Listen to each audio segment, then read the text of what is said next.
Dear brothers and sisters, today I'm in Sri Lanka and I want to tell you a little bit about the development of the mission here. If you remember last time I came here in January 2022, this year, and at that time it was 5 people who were baptized in Sri Lanka. It was first baptisms in Sri Lanka on Sri Lanka.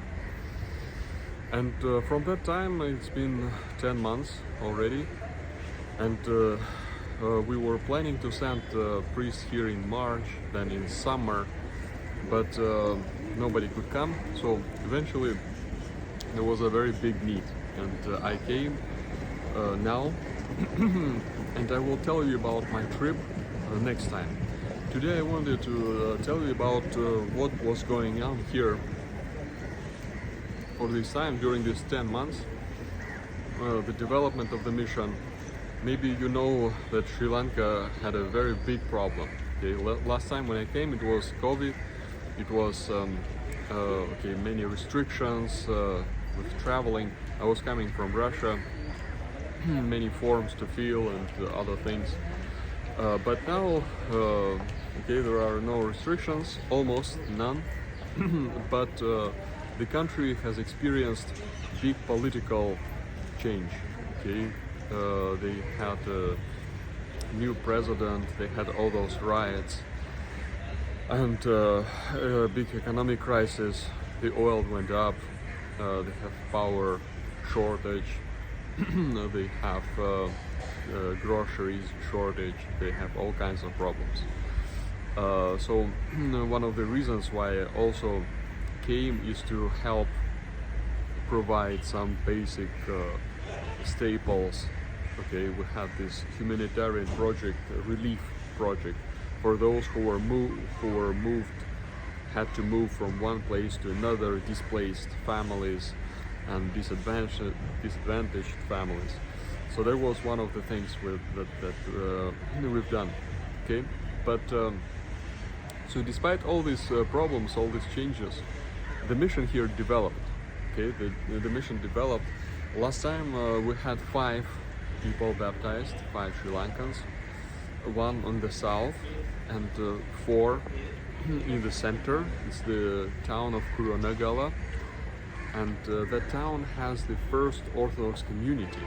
Okay, so this community used to be a charismatic sect which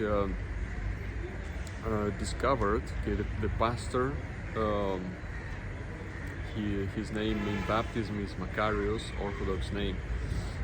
He understood that this is a heresy, this is a sect, and the true church, the original faith, is the Orthodox faith. So he was baptized with his family and his helper Elijah. They were baptized in a lake, and during all this time they were preparing this whole community. So the whole community was getting ready to be baptized. They became catechumens. They were doing services in the Orthodox way. They were learning how to bake prosphora breads, okay, the Orthodox way, not this Latin as they used to have in the past.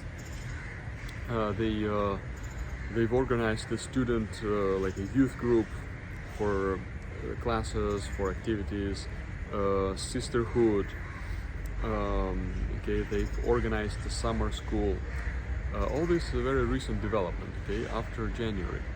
And also, with the Lord's help, they found a place which is bigger and nicer, and it's not in the rural area as before, but they found in the center of Kurunegala.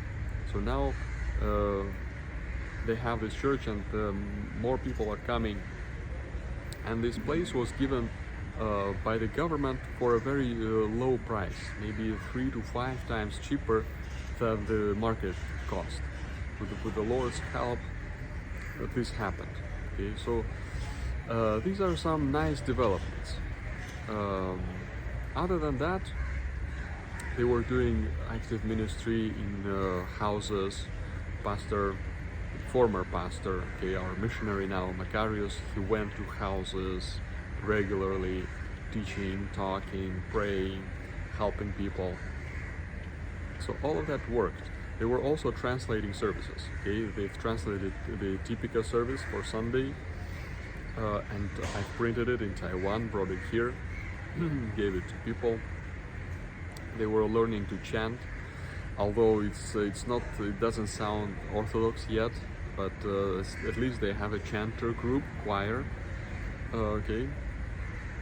And also they were doing mission in other areas. Okay, they went to different places, like in the south is Gol, and near Nigombo area there is another place.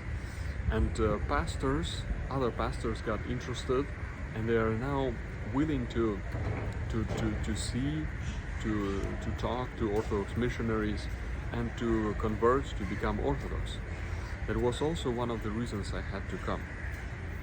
However, one pastor in the north is Hindu area, Tamil. The nationality is called Tamil.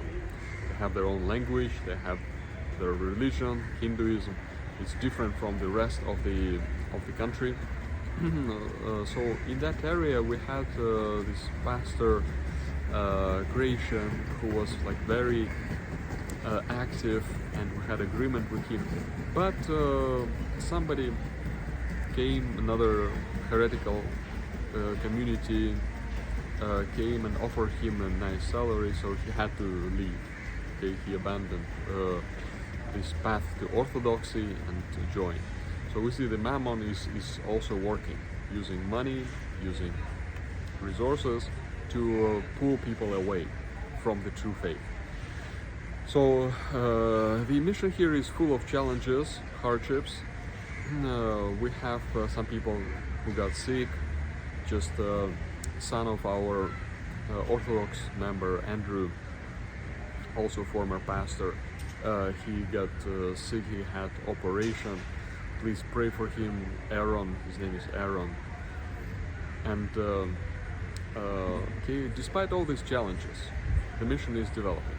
It's growing quickly.